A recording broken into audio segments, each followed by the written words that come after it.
let's talk about Notre Dame, Indiana.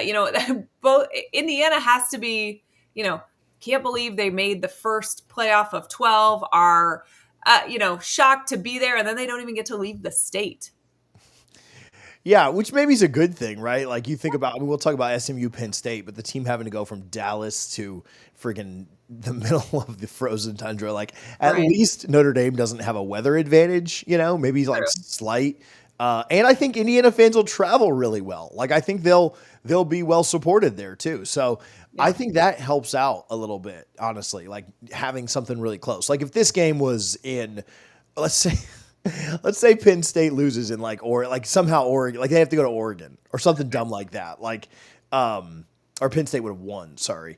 Oregon would have been the 5 seed, so that wouldn't have happened. But I do think staying close is helpful to them. Yeah. What's so hard for me with Indiana is how good are they really? Like I know they went 11-1. I'm not getting into the 11-1 versus 10-2 argument or anything like that. They went 11-1. That's fine. They were never really thought of as a team that would fall out anyway. Right. But their schedule was just so trash, Yeah. and they beat the teams on their schedule the way you're supposed to. They did. Um, Yeah. and so you get credit for that. They weren't just like sneaking by teams, right? Like some of what I think hurt a team like Miami is not only did they lose to Georgia Tech and Syracuse, they were also like squeaking by Cal and squeaking by Virginia Tech and squeaking Right. by other like Louisville and stuff. And so Right. if they had blown everyone else on their schedule out and then lost those 2 games, It would be maybe different. yeah, the way we view them. But like that's what Indiana did. They lost to a top 5-ish team, right? Right. Ohio State finished 8. But at the time, Ohio State was a top 5 team, and then beat everybody else's brains in, maybe except for Michigan, which is a really physical team that obviously was good enough at the end of the year to beat And Ohio has State. some, that just makes it, I don't know, the rivalry makes it different too, I feel like. For sure.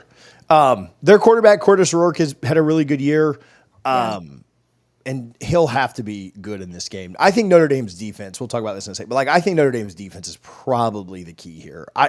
It's tough for me to envision Indiana going on the road playing, and I know they play in the cold, but they don't play a lot of games in December in the cold, right? Like you're not like Does anybody play a lot of No. I mean, No. they don't. I think that's so like such an overblown thing that's being thrown around during the playoffs. I saw Ohio State, Tennessee kind of an argument, and Ohio State saying like, they're at such a disadvantage. They have to come up here. Like, when was the last time any of these teams played a game in late December up north? And this isn't like the Chicago Bears, right? Like where they're used to doing it every other week. Exactly. I think it's more so the idea of, I think these games are going to be lower scoring. Yeah. I say that, and then they'll be just absolutely, Blowout. with the exception to like the game in Austin, that's a little bit different. But in crappier weather, in colder weather, maybe you have more drops. Maybe you're trying to run the ball more. Maybe you have more mistakes and turnovers and stuff, which actually could lead to more scoring based on where turnovers happen. But I think that he'll have to have a really good game for Indiana to have a shot here. They've played one team that is Notre Dame's caliber, and they got embarrassed. Yeah. And so, I mean, they certainly could undo that narrative. That Ohio State game, maybe it was closer for some of it than it really looked. They kind of had a really bad stretch that wasn't good for them. A fumble, a turnover on downs, and then a punt return touchdown in 3 successive drives.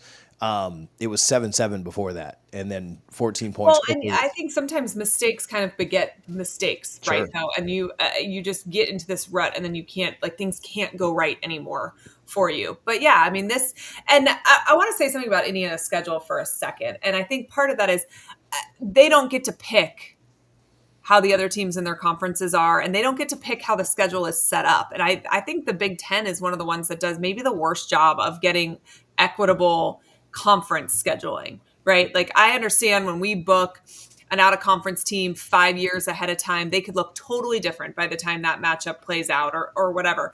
But I don't think the Big Ten does a great job making the matchups within the conference equal. Yeah. And it's always been so tough because, so the joke about the SEC, as much as I'm not going to try and bow down to the SEC on this show, the joke about the SEC was that it was always just Bama and then everybody else.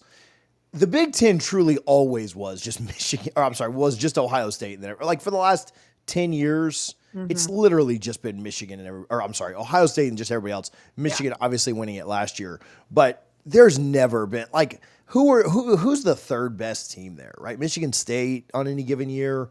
I I mean, I know feel they've like made the 10 years playoffs. ago, you would say Wisconsin, right? Wisconsin was up there, yeah, 10 years ago. But no one else Minnesota had that consistently one shining season. where they won like 9, 10 games, right? And Mhm. so, but now you do have Oregon. That helps. If USC can figure things out, that'll help the Big Ten Yeah. from that perspective. But even now, still, it's Oregon, Ohio State, Penn State's up there. Yeah, Penn State's probably your third team overall. Yeah. Though they've never made the playoff until this year, right? As Yeah. much as they're your third team. They probably have the third most wins in the Big Ten over the last decade, and they've never made the playoff once. Yeah. That probably says something. And then, yeah, the rest of it's just, I mean, is Washington going to get back? Is UCLA going to get back? I mean, USC is probably your next pick, but just because of how much they can invest, but they probably need a new coach before they can do that. So, Yeah. in this game, again, Notre Dame's defense is probably where I think the edge is in this game. Their front seven is really, really good, but their secondary is too. So it's not just the front seven. Like everywhere on defense, they have NFL players all over, and I don't know. In a lower scoring game, that's kind of the way I would lean. I would think that they're, in a cold weather game, in a lower scoring game, defense and running the ball. Jeremiah Love, like, that's Mhm. kind of the way that I think Notre Dame kind of grinds this out. Yeah.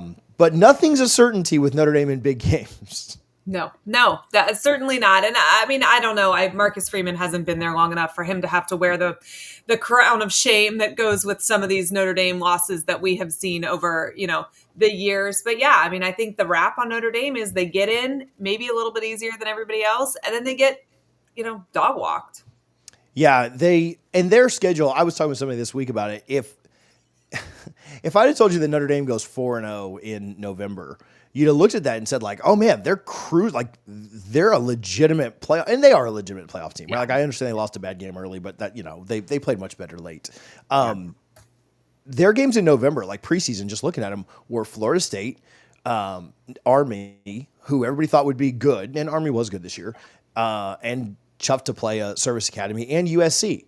And, then you get to the end of the year and Florida State stinks and USC Yeah. stinks. And you're like, well, you did go 4-0 like we thought, but that 4-0 is certainly not as impressive as it would have been thought to have been Yeah. early in the year. And so I think Notre Dame kind of suffers from some of the same scheduling stuff. Like, I don't know that they've beaten just an absolutely elite team. Obviously, winning in at Texas A&M early was a good win, but how much are you hanging on Elko's first win or first game?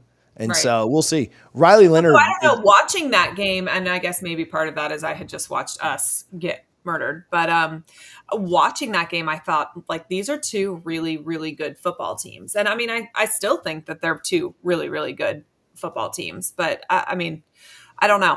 Notre Dame has looked pretty good the entire season long. And so, and it's at home. Interestingly enough, did you see that tickets are not going for nearly as much as I expected them to?